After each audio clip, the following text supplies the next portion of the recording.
Pada saat saya kalau pada waktu mau ke gereja itu istilahnya bukan sukacita, tapi saya selalu sedih. Saya sampai mencari petualang ke gereja-gereja, Mas. Suatu saat itu saya tuh kayak sering sekali pada waktu gereja sering dengar kayak suara azan gitu loh. Terucap dari mulut saya tuh astagfirullah, astagfirullah, astagfirullah, tapi saya nggak ngerti artinya. Saya aku tuh ngomong apa sadar sih saya, tapi saya nggak bisa berhenti gitu loh. Anakku yang masih gereja aja nyuruh saya berhijab, malah pengen melihat saya wisuda aja malah saya berhijab. Masa saya mau lepas lagi?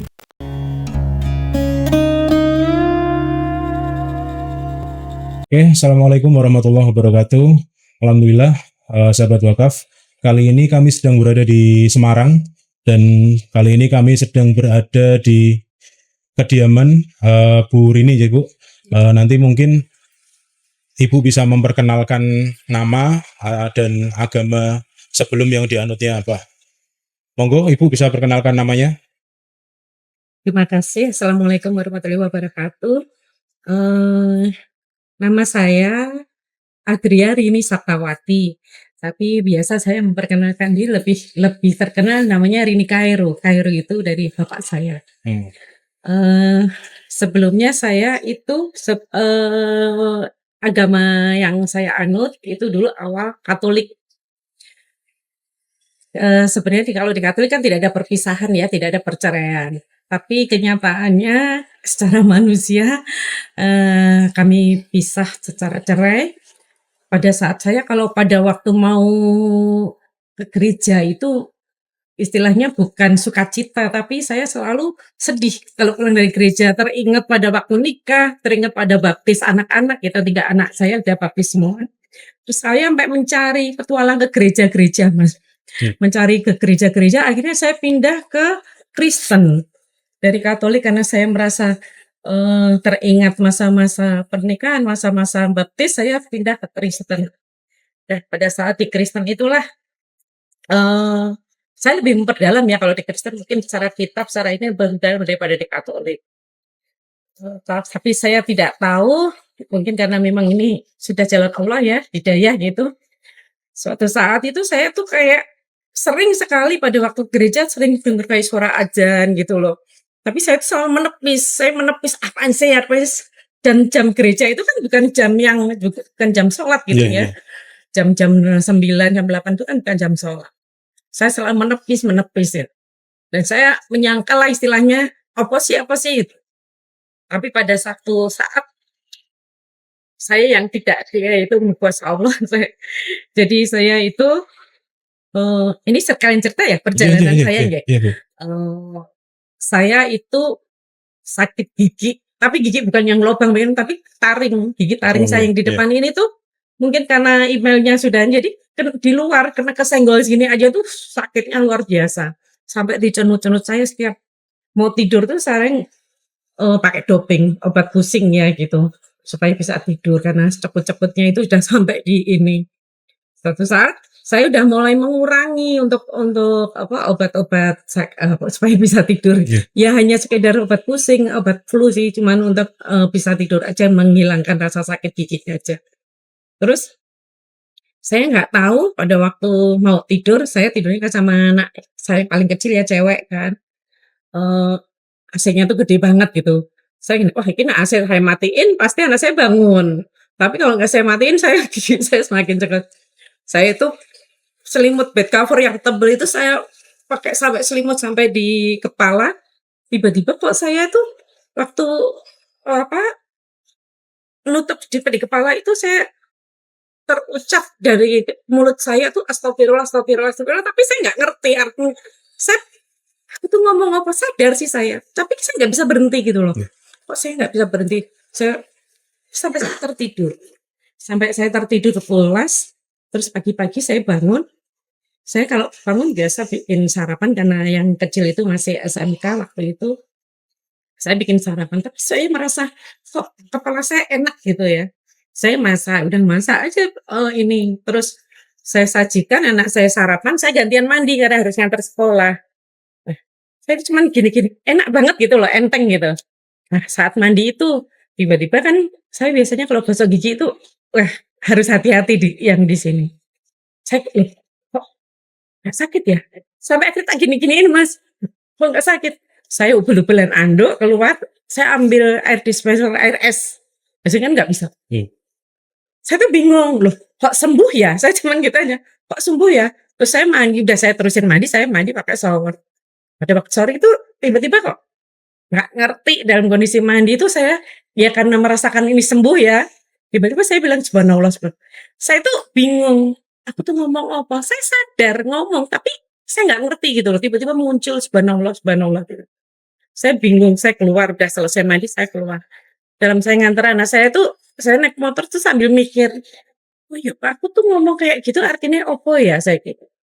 Udah saya ngedrop anak saya pulang, saya punya temen yang beberapa sebelum saya mualaf itu pernah deket gitu. Saya nanya, opo toh artinya astagfirullah dan subhanallah?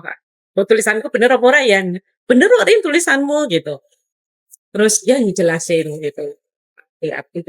Terus dia bilang, coba kamu buka Google. Nanti di situ ada tulis aja arti itu. Dan siang itu dia nanya, wes Rin, apa ya? Saya bilang gitu loh, kan masuk kan takon, oh iya ya wes, oh kok sama sih, sama jelajah gitu. Oh no, apa sih Rin? Enggak. Ya udah, saya selesai itu, saya cuman setelah itu kalau ke gereja ini Mas, nggak bisa konsen. Saya itu nggak bisa buka kitab suci, padahal biasanya kalau begitu pembacaan gitu kan saya buka kitab suci paling cepet gitu loh. Terus saya kalau nyanyi puji-pujian tuh sudah ngelihat layar itu blank. Saya udah nggak bisa. Kayak orang orang bego lah gitu. Saya ngapain? Kok saya jadi kayak gini? Saya gini. Terus yang berikutnya saya ngomong sama anak saya. Dek, kayaknya mama minggu besok enggak ke gereja. Saya bilang, kenapa? Adik tak drop aja nanti pulangnya. Nanti telepon, dijemput. Terus kebetulan kok terus setelah itu banyak sekali kegiatan di hari Minggu, Mas. Jadi saya enggak ke gereja gitu. Nggak tahu tiba-tiba kok setelah itu kok saya kok sering kayak ada keinginan membuka-buka tentang Islam gitu. Lah, pada suatu saat itu kamar sini ada kos-kosan. Kos-kosan saya itu nggak pernah kosong loh, Mas. Selalu ngantri terus itu. Yang sudah langsung ada gitu masuk. Itu pernah kosong 4 kamar. Padahal kan saya untuk menghidupi anak-anak selama ini kan ya dari kos ya. Gitu. Terus saya 4 kamar kosong tuh kerasa banget saya gitu. Ya saya ngomong sama teman saya di OLX Rin coba gitu. Saya coba di OLX saya foto-foto nih gitu. Tapi kok di situ tak buka OLX tuh ada yang telepon 7. Tapi kok tak buka nggak ada yang telepon saya gitu. Tapi di itu ada keterangan gitu. Terus saya bingung. Lah pada saat itu saya buka-buka itu iseng gitu ya. Saya iseng. Oh, kalau orang Islam itu kalau mau anu rezeki itu ya Fatah ya Rojak gitu. Saya tuh kayak orang yang saya saya itu cuma gue Mas, masak pagi bikin apa tuh ya Fatah ya Rojak naik motor naik antar di sekolah tuh ya Fatah ya tak ngerti artinya pokoknya saya oh ya Fatah ya Rojak. Itu benar-benar ya Mas. Saya tuh Masya Allah 3 hari, hari keempat itu penuh Mas. Benar-benar penuh itu. Saya tuh sampai kaget penuh malam itu pegawai PLN udah kok. Kalau saya mau ada yang kosong ada Mbak, saya tak lihat-lihat kan, saya boleh masuk ini, ya boleh aja saya bayar kan langsung masuk silakan ya langsung masuk. Terus besok udah hari itu juga penuh. Saya tuh sampai ini, ih beneran ya? Jadi saya tuh masih masih kayak yang gojekan gitu. Ih beneran ya? Berarti rezeki. Terus saya kayak ada aja gitu ya Mas berlangsungnya itu. Terus saya eh, sering buka-buka tentang Muslim, tentang Islam. Nggak tahu kok saya tuh ada keinginan belajar gitu, tiba belajar. Terus saya ngomong sama teman saya, kowe gelem ngajari aku sholat nggak? Tenane gitu kan. Ya nggak apa-apa, aku cuman pengen aja gitu toh. Jadi saya tuh belajar dulu Mas. Terus saya tuh mau belajar wudhu bingung. Saya ngeliatin ini tuh, saya buka-buka terus saya dapatnya dari Ustaz Adi Hidayat itu kan jelas ya dari oh ini gini dari ulasannya jelas sekali. Saya bingung urutannya, kok aku bingung. Terus saya tuh punya stiker gitu tuh Mas, stiker tapi udah ada stiker yang tulisannya memang, stiker yang apa ya namanya, ada Oh, tulisannya gitu ada loh. gitu. Bukan, Oh, bukan. stiker yang orang nggak tahu ya itu stiker kayak, apa sih waktu itu, event gitu loh, Oh, stiker gitu. event. Oke. Lah biar biar tersamar, tapi saya pakai, marker itu tuh, tak kasih urutannya, dari habis ini Hmm. tak tak tempel di atas keran. Cuman kan saya nggak begitu taunya kan tulisan gitu, Iya. nggak gitu minta urut-urutannya, jadi ini tak pakai pakai stiker itu. Belajar, lama-lama hafal kan Mas. Terus waktu saya minta minta diajarin sholat itu, "Ojo nang kene yo, anak-anakku ada," saya gitu. "Yuk nang omahku, saya punya rumah janda yang saya koskan, saya ke sana yuk." Terus saya diajarin sholat, ya ngajarin wudu, ngajarin sholat gitu kan. Kalau sholat saya memang belum ya. Terus, "Kamu Rin coba wudu." Dia ngeliatin, "Loh kok kan pinter banget wudunya?" Gitu. Saya berusaha kalau mau tidur gitu kan Mas, belajar wudu, saya ya ngikutin aja, cuman saya belum ini, belum sadar, belum pokoknya masih saya belajar, terus belajar. Jadi saya tuh belajar dulu semua, belajar sholat, belajar semua, terus saya ngutarain ke temen, ke sahabat saya. Sebenarnya sahabat kuliah saya itu ada yang sudah mualaf karena nikah. Saya cerita, terus disampaikan ke temen yang lain. Kebetulan, waktu itu sahabat saya kuliah itu juga suaminya pas jadi pejabat di sini ya, di Kapolres Tabes itu, rumahnya dekat sini, manggil guru ngaji gitu. "Rin, kamu ke sini yuk belajar." Saya seneng gitu. Dipanggilin guru ngaji 2, yang satu khusus buat saya, yang satu buat rame-rame. Ya saya belajar terus di situ. Satu saat saya udah kayaknya sudah yakin saya ingin ingin Islam gitu Oke. kan. Karena sudah merasa yakin saya mau, saya udah belajar ya beberapa ini ya, sholat udah mulai belajar semua, saya yakin gitu saya untuk masuk muslim, saya izin sama anak saya yang paling besar yang suruh. Saya cerita, tapi pernah sih suatu saya tuh kalau kalau mau sholat lari ke sini, kalau di dalam rumah kakak saya ini ada musholanya kan. Hmm. Jadi kalau maghrib itu, wah pembantunya kakak saya bukan yang ini tapi itu kalau maghrib, hari ini kok maghrib melayu-melayu ini kenapa sih gitu. Berarti intip gitu. Kaget gitu. Terus tanya, "Mbak, mama di sini?" "Enggak," gitu. Jadi saya memang belajar sholat di sini. Terus saya kalau sholat Mas sampai sekarang masih Mas. Jadi pakai tulisan panjang. Jadi baca gini sama dia. Oke. Jadi tulisan gitu baca. Sampai sekarang masih sih doa-doa itu masih tak tempelin kalau ada doa. Kalau saya kan sekarang udah misalnya berapa surah ya. Kalau mau penambah itu saya tempelin jadi masih. Terus akhirnya saya udah yakin, saya minta, saya izin sama anak saya diwejangi. Waktu itu anak saya memang kuliah di Jogja. Tapi pas balik sini saya bilang, "Mas, mama mau syahadat ya." Mama udah yakin. Gitu. Kalau mama udah yakin ya nggak apa-apa. Wong itu kita itu kalau namanya keyakinan kepercayaan tuh itu sudah di sini sama yang di atas. Anak saya gitu. Terserah mama. Yang penting pesannya bawa apa saya diwejangi banyak Mas. Mama kalau sudah mau masuk Islam, agama tidak bisa buat main-main.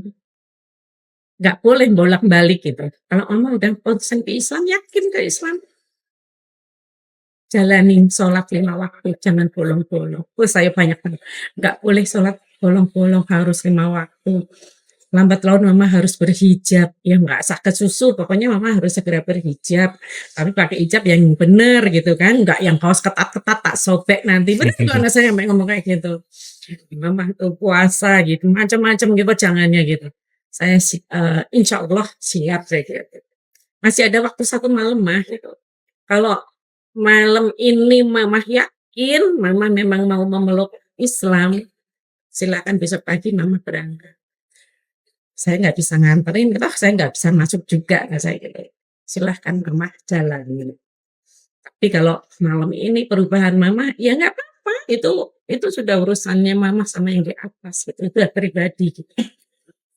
Pagi saya yakin, saya pamit sama anak saya dijemput temen, saya dianterin temen, terus apa namanya, saksinya kebetulan teman saya ada yang waktu itu sekarang udah almarhum dosen Unisula, saya bilang, "Mas, kok anu ya, mau nggak?" Seneng banget dia jadi saksi. Aku tak absen seiori tapi langsung itu sama Ustadz MAJT kan Mas,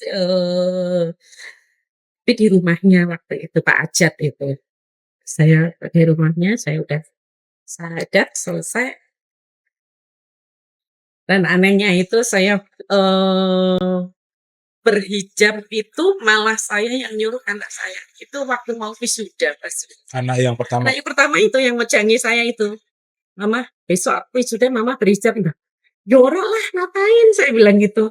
Masuk anu kebetulan Mbak, setelah wisuda itu saya seminggu setelah itu saya umroh yang pertama itu. "Oh mama umrohnya masih minggu depan kok," saya bilang, "nanti mama nggak apa-apa pakai hijab aja. Kamu nggak malu kan soalnya sekolahnya di Sanata Dharma juga ya Mas ini." Itu kebetulan teman-temannya dia itu dari SMK sampai di kuliah itu kalau liburan sering ke sini dan ngerti kalau saya tuh kan Katolik ya waktu itu. "Mama ki rasa mikir wong liya wis, pokoknya mama sekarang besok berhijab aja." Pertama kali saya berhijab madal mele kae Mas, pokoknya belum pinter ya udah. Jadi pertama kali. Nah, setelah itu kan saya seminggu setelah itu kan saya berangkat umroh.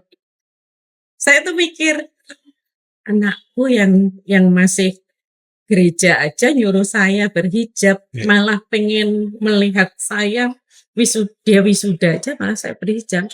Masa saya mau lepas lagi? Jadi setelah anak saya wisuda, saya berhijab terus sampai saya berangkat umroh sampai sampai sekarang ya alhamdulillah insyaallah istiqomah. Jadi itu anak memang kebetulan meskipun anak-anak saya sampai sekarang masih gereja tapi masih mendukung, masih support terus. Pada waktu saya mau umroh gitu anak-anak support juga. Jadi sekeluarga apa, kalau yang umroh yang tadi saya sudah yang umroh itu jadi gini Mas, setelah saya sadar, saya tanya sama temen, aku pengen sedekah, lewat apa ya?" Gitu kan, saya nggak ngerti kan. Oh ini di Grobogan itu ada PSG, Pecinta Sedekah Grobogan namanya PSG.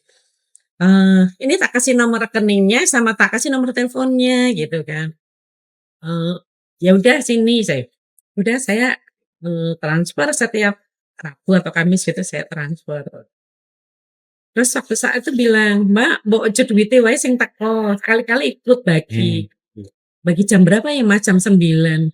Jam 9 sini Grobogan paling sak jam. Insyaallah ya, terus saya ngajak teman-teman saya, teman sahabat saya SMP, kuliah itu tak ajak, "Yuk kita ke sana yuk." Berangkat jam 7 nyampe deh kayaknya di sana saya bilang. Nyobain sendiri saya ke sana, ke Grobogan. Sampai di sana nyampe, terus ikut bagi kan Mas. Bagi, habis ikut bagi, itu hari Jumat kan. Hari Sabtunya mereka tuh tahu-tahu kunjungan ke sini. Kunjungan balik, saya kira kenapa ternyata nawarin umroh gitu. Nawarin umroh saya ya kepengen sih, cuman saya tuh bau satu saya single parent, anakku 3 yang kuliah, yang masih biaya semua ya, 2 kuliah, 1 masih SMK waktu itu. "Kayak kapan ya Mbak?" "Kira-kira berapa sih?" Saya bilang gitu. Ya waktu itu masih sekitar 22, 25 kan Mas, waktu tahun 2017 itu. "Aduh tekane kapan?" "Ya wis anu, boleh Mbak nabung," gitu. "Hah? Nabung?" "Iya kami buka tabungan umroh," gitu. "Oh ya wis coba deh," saya tak mulai nabung gitu. Saya buka dompet itu tadi, dompet ada 300.000 di dompet saya. Terus saya ngeluarin 250. Bismillah ya Mbak, niatnya buka jalan niat buka jalan Allah untuk umroh saya gitu. Bismillah saya gitu, udah 250. Itu Jumat, Sabtu. Minggunya yang saya cerita temen saya yang temen kuliah tapi dia seorang karyawan tapi sekarang sudah jadi pengusaha besar. Dia sering ngumrohkan pegawai-pegawainya juga. Karena dia tuh pesen jamu sama saya, telepon, "Nok," kalau panggil Nok gitu kan, "Jamune wis teko." "Sampun Om," gitu kan.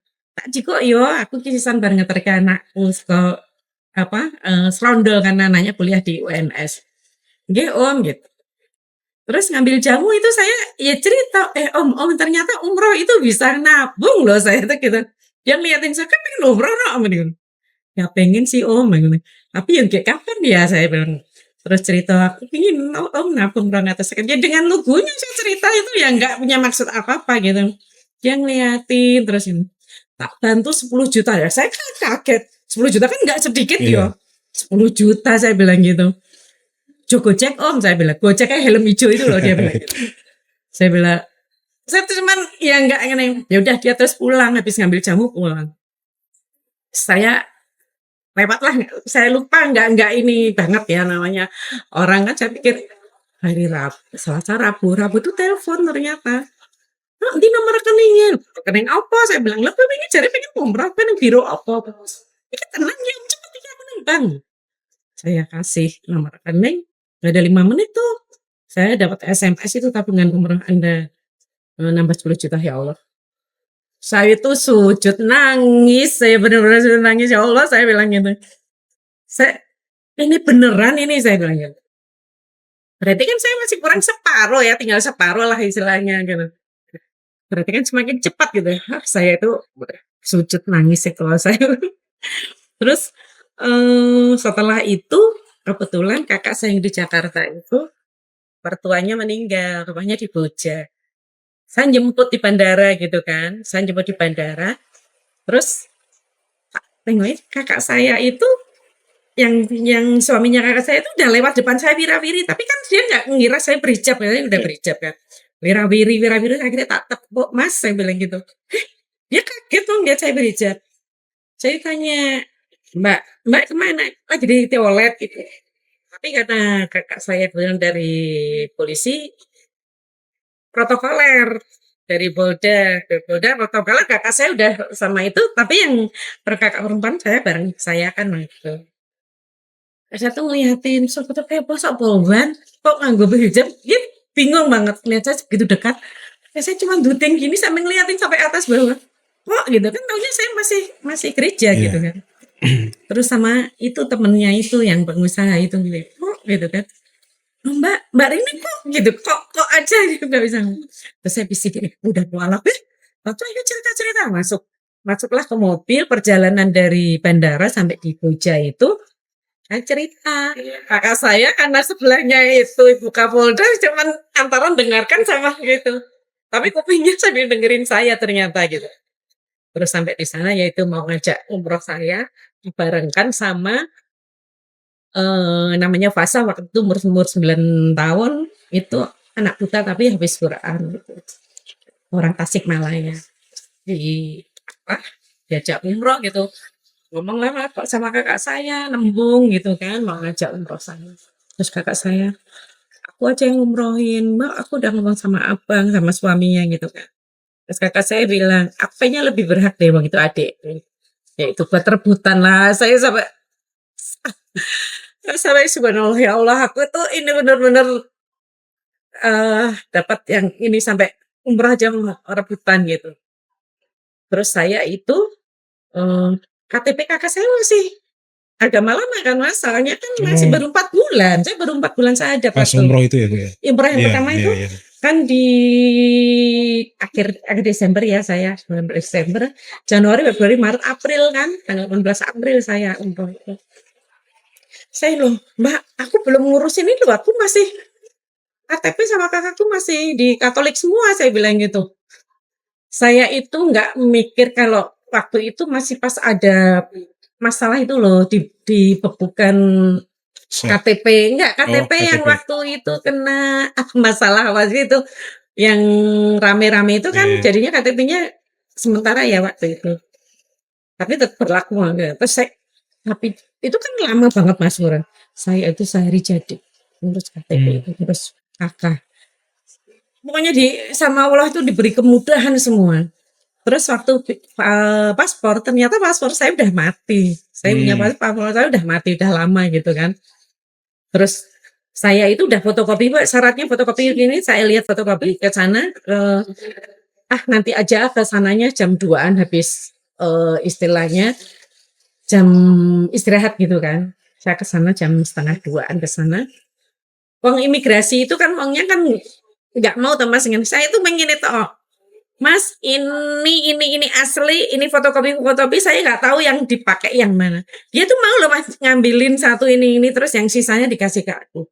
Saya dikasih formulir, Bu, ini diisi. Ya udah saya ngisi saya kembaliin ke itu. Bu, Ibu masuk ke pintu itu nanti belok kanan itu ada apa yang meja 6 gitu kan, itu tinggal foto. Sudah, saya di situ ketemu sama biro saya yang saya daftar Iya, dikasih 10 juta itu iya, kan. Tapi kan saya ini berangkat yang untuk ini, untuk yang dibayarin kakak iya. saya kan. Loh, Mbak, kok wis ngurus gitu loh dia ini. Terus saya cerita, saya mau berangkat duluan, saya itu selesai foto, selesai saya mau pulang kan. Saya berangkat sama teman saya SMP. Yesus balik saya bilang. Loh kok cepetan? Wes foto ini udah dikasih lembaran untuk bayar pakai ATM gitu kan. Itu enggak ada 1,5 jam Mas selesai. Lah yang itu ketemu sama temen tuh, "Mbak, saya dari sini dari jam 6 pagi itu belum selesai." Saya datang, alhamdulillah saya udah selesai, saya langsung bayar ke ATM, terus seminggu kan jadi toh, saya ambil terus saya suntik meningitis itu, terus saya kirim ke Jakarta berkas-berkasnya semua, tiba-tiba berapa hari, yaitu berapa minggu saya ditelepon, Mbak, Mbak ada yang kurang syarat-syaratnya? Enggak, tahu nggak? Saya kan usul Mas, itu susulan yang lain udah masuk kan, karena saya susulan. Tahu nggak? Yang masuk awal-awal itu belum jadi, punya Mbak Rini yang carry dia mana udah jadi. Saya udah jadi dulu. Satu sampai. Jadi ini bener-bener jadi yang lain yang masuk duluan yang sudah wong saya itu kan susulan gitu, itu udah jadi duluan malah itu dulu. Terus kakak saya bilang, masih di Itali kan waktu itu karena dibilangin mau bantu, mau nemenin apa terus kakak saya bilang, nanti kalau kamu udah di Jakarta di rumah kakak saya Jakarta, ada rak mainan cucunya difoto, ada dilingkari, di bawahnya itu ada dompet, itu buat bekal kamu besok umroh. Kakak saya itu sampai segitunya Mas. Oh iya, udah bener saya pesawat malam sampai sana, saya itu sesuai itu terus saya foto, Mbak udah tak ambil gitu. Insya Allah Mas bener. Namanya di dalam situ uang itu baru semua. Ada rupiahnya, ada realnya, ada dolarnya komplit. Itu saya sudah nggak bisa ngomong lagi Mas. Nggak taunya itu malam itu kakak saya malah sudah selesai kegiatan di sana padahal harusnya masih lama gitu loh Mas. Tapi nggak tahu itu bisa dipadatkan itu pulang. Jadi pagi malah bisa nganter saya ke bandara untuk berangkat umroh itu. Saya berangkat itu, kakak saya ipar yang laki itu, "Dek, masih lagi nggak ada rupiah, tapi ini bisa kok kalau buat belanja," gitu. Saya dikasih amplop, saya buka, saya masukin, saya niat sana di ibadah. Saya terima kasih, saya udah itu saya berangkat. Diantar kakak saya yang perempuan sama cucunya ke bandara itu berangkat. Ya kita kan namanya bertujuh ya Mas, jadi memang benar-benar ini VIP banget gitu loh, masuknya ke lowong, nunggunya ke memang ya kita memang, perlakuan yang beda. Jadi di sana tuh ya nyaman banget gitu. Jadi di sana waktu mendarat itu yang benar-benar sekali Mas, lihat itu dari kaca, dari itu pesawat tuh panas, kelihatan panas. Saya ngeliatin di belakang orang-orang ngasih pasang kacamata hitam, saya ikut-ikut aja pakai kacamata hitam. Udah gitu, pada ikut turun. Pas waktu turun tuh saya cuman gini, "Ya Allah, kalau panas kan memang itu sudah kehendak Allah Iya. ya panas. Saya, biarkan kalau panas itu memang panas, tapi saya ingin merasakan panas itu menjadi dingin." Saya nggak merasakan panas. Bener-bener Mas, sampai selesai itu saya nggak merasakan panas saat kemarin. Rasanya tuh dingin sampai bener-bener nah, yang mulai saya kira yang ngerasakan itu hanya saya waktu itu. Saat ibadah gitu ya, nyaman. Nginepnya kan di depan Masjidil Haram persis ya. Itu pas panas, kalau siang panas sekali itu orang pada di pinggir gitu, sini kosong semua. Saya tuh sama kakaknya, temennya kakak saya itu kan yang sekamar saya sama saya, foto-foto kayak ya istilahnya kemerok banget gitu Mas, foto-foto tuh nggak ngerasain panas soalnya. Tapi orang-orang itu pada ngeliatin mungkin, ih kok orang ngerasain panas gitu ya. Tapi saya nggak ngerasain panas. Saya tahunya itu mereka juga nggak merasakan panas itu waktu naik Gua Hira. Jadi puasa itu kepingin, nggak tahu doanya dia ya, kepingin lihat wajah mama papanya meskipun hanya lewat mimpi gitu loh. Tapi kan karena dia buta. Katanya sih ada mimpi hari dia naik di Gua Hira itu pengen azan di sana. Jadi jam 3 siang tuh panas-panasnya Mas kita naik. Saya kan mikirnya ini satu anak kecil gitu kan, anak kecil buta lagi aja semangat banget naik gitu. Masa kita enggak gitu. Saya terus sama ada ustadz yang dari Tasik gitu kan, dari Banten. Kita naik sampai di atas bener-bener apa namanya pas maghrib. Jadi ajan di sana kita sholat di sana. Dan itu yang tahu kita panas gini nggak ngerasain panas. Di situ saya terus cerita, kalian nggak ngerasain panas juga ya? Saya cerita pada waktu itu, ya Allah Mbak, saya dipelukin itu. Terus waktu apa di Rudolf itu juga ada cerita dari motorwave saya yang cewek itu kan kita ngambil motorwave dari sana terus mendampingi yang cewek-cewek itu masuk. Itu katanya kan saya kan lihat kaget Mas pada waktu sholat gitu kepala itu dilompatin bener loh Mas. Di sana tuh lagi sholat gitu melompat kepala dilompat. Saya tuh cuma ngeliatin. Ya memang gitu Mbak gitu. Ini orang gimana sih lompat? Lagi sujud dilompati kepalanya gitu. Cuman pas pada waktu kan itu ngantri gitu kan. Pas pada saat saya di apa namanya mimbar apa ya kalau itu saya pas sampai udah Mbak tak jagain gitu kan. Tapi pas saya itu enggak ada yang melangkahi sama sekali pas saya sujud itu. Katanya Mbak Wati dulu muternya Mbak Wati bilang, "Mbak, ada apa ya?" Tadi pas waktu Mbak selesai sholat kayak bergetar gitu katanya.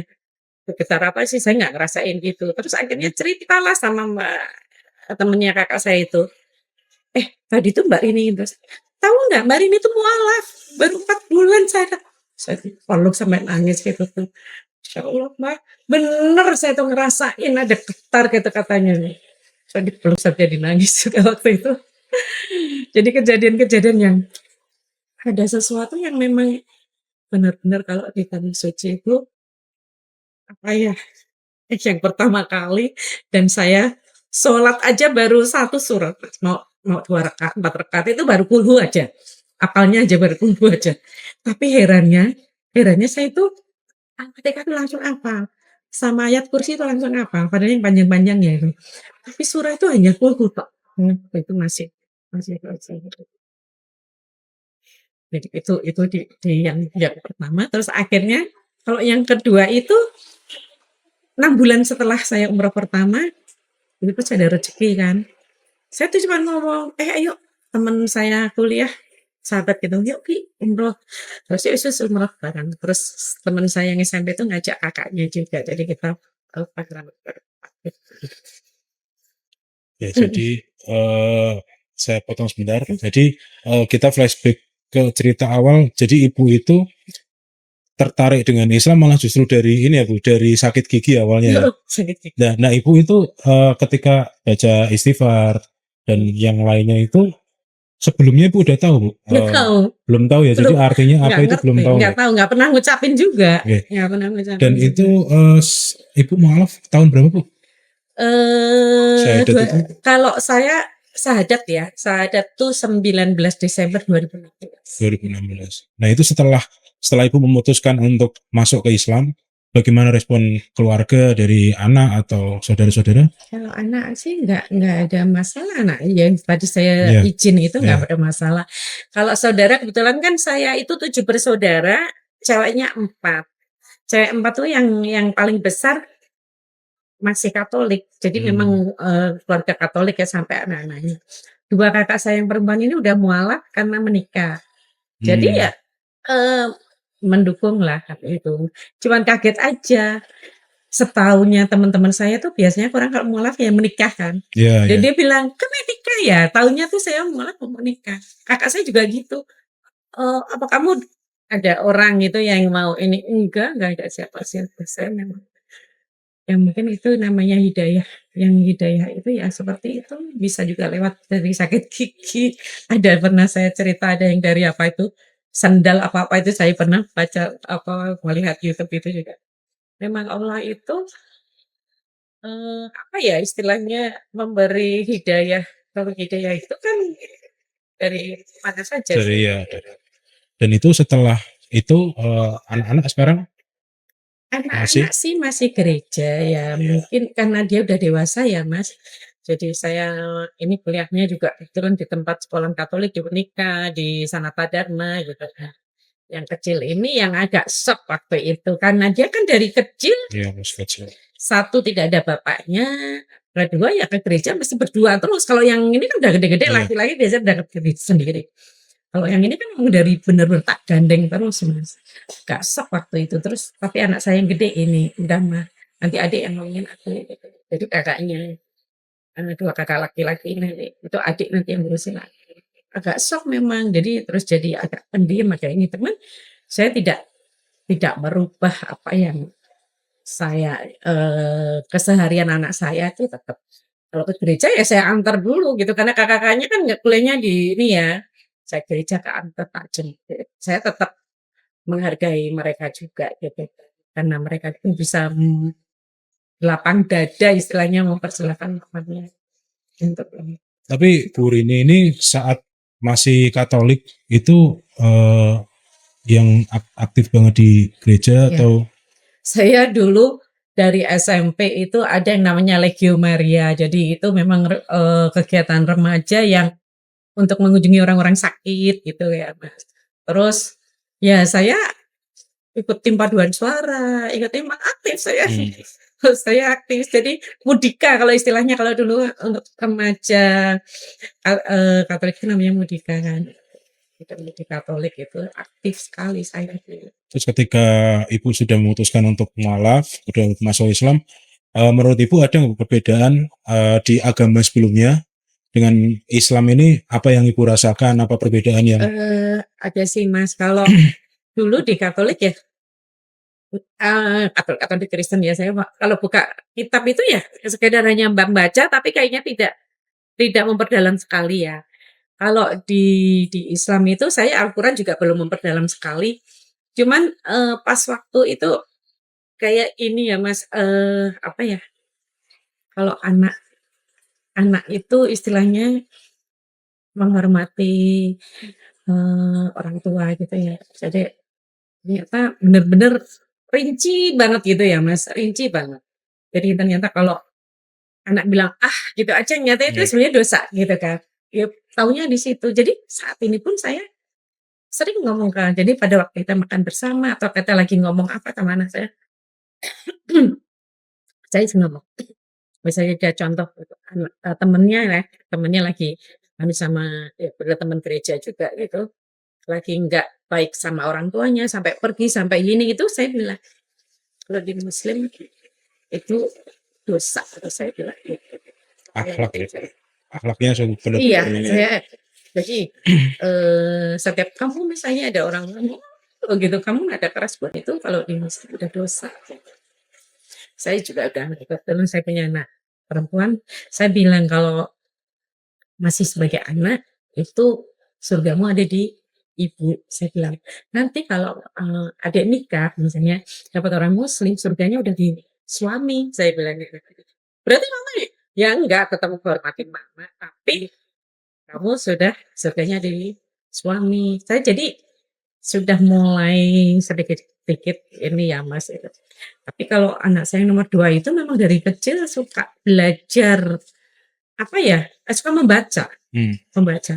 Malah saya baru tahu waktu saya liburan di Bali, anak saya itu cerita, dia karena pernah PKL di Bali 6 bulan karena dia di perhotelan itu.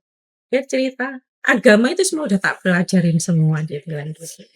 Tapi karena kemarin nikah dapatnya Kristen ya dia dari Katolik Ya, pindahnya ke Kristen, ya. Cuman dia bilang, "Aku tuh waktu di Bali aku pelajari Hindu," dia bilang. "Bagus sebenarnya, cuman secara kitab ya dia bla bla bla nyeritain gitu." Terus itu mengakui loh Mas, Islam itu bagus gitu. Coro-coranya, jadi di situ ada mertuanya, ada istrinya, ada saya. Dia bilang, coro-cornya HP. HP itu semakin lama semakin disempurnakan, semakin bagus, semakin canggih. Islam itu ada di situ. Kan paham ya, Mas? Karena saya paham banget kalau Islam itu. Tapi kan saya nggak berani ngomong. Kalau aku udah tahu gitu, kita kan nggak berani kan ada kalau sendiri mungkin saya berani. Misalnya berdua atau bertiga sama anak saya akan ngomong. Cuman karena ada istrinya, ada ini jadi saya paham banget yang gitu. Jadi kalau cara kayak HP itu semakin disempurnakan, semakin canggih, semakin ya seperti itu. Memang mengakui kalau Islam itu karena dia suka belajar. Jadi alhamdulillahnya Ibu Rini ini dalam proses menuju Islam tuh selalu diberikan kemudahan gitu. Jadi mungkin Allah tahu mungkin ya. Jadi Ibu, kalau mungkin yang terakhir Ibu mau mengucapkan untuk anak atau untuk orang yang pertama kali membantu Ibu atau masuk Islam, mungkin silahkan. Iya sih, saya terima kasih. Temen saya tuh mempunyai teman komunitas, teman kuliah saya sangat mendukung sampai saat ini. Kami diajak untuk jadi ngaji setoran, Mas. Saya jadi itu teman kuliah, kita punya grup yang saling mengingatkan. Daripada waktu saya mau mualaf itu sampai dipanggilkan guru ngaji. Jadi semakin saya paham gitu ya. Itu teman-teman kuliah saya. Saya dulu di FISIP Untak angkatan 86 ini yang sangat setelah saya mau mualaf itu semua mendukung saya. Saya punya sahabat yang dekat dari masuk pertama kuliah sampai sekarang sesama Katolik, tapi saat ini pun dia tetap mensupport saya, tidak pernah mencela, tidak pernah ini support. Meskipun sampai saat ini dia masih Katolik. Itu pada waktu itu dia pernah mengatakan kalau kamu jadi Muslim, dia pesan jangan jelek-jelekin agamamu yang pernah kamu itu aja saya. Dia sangat menghargai saya. Itulah anak-anak saya pun kalau telepon saya selalu bilang assalamualaikum. Selesai jadi mereka masih assalamualaikum Mbak. Gitu. Jadi ya saya sih kalau setiap berdoa saya untuk ya semoga anak tidak. Amin. Ya. Itu terima kasih Bu atas cerita dan inspirasinya teman-teman. Mungkin sahabat wakaf itu tadi cerita dari Ibu Rini yang mungkin kita semua sebagai mungkin yang nonton dari Islam dari kecil, mungkin ketika kita bercerita dengan mualaf seperti ini kadang kita merasa kayak tertampar gitu teman-teman dengan kisah-kisah beliau, dan semoga kita semua termotivasi dengan dan terinspirasi dari cerita Ibu Rini dan selalu tetap istiqomah ke jalan Allah, dan semoga Allah selalu memberikan kemudahan untuk kita semua. Amin. Ya, seperti itu aja. Terima kasih Bu Rini. Buat teman-teman, terakhir sebelum video ini diakhiri, yang belum subscribe, silakan subscribe dulu, like, comment, and share video Wakaf TV ini ke saudara kerabat kalian semua, supaya kita terus mendapatkan cerita-cerita yang mungkin terus memberikan motivasi untuk diri kita sendiri dan selalu istiqomah di jalan Allah. Assalamualaikum warahmatullahi wabarakatuh. Assalamualaikum sahabat wakaf, berwakaf di BWA mudah loh. Cukup menggunakan handphone sahabat saja. Caranya, buka browser di handphone sahabat, lalu klik www.bwa.id. Scroll ke bawah, pilih salah satu program yang ada di BWA, lalu klik dan pilih donasi. Mudah kan? Ingat wakaf, ingat BWA.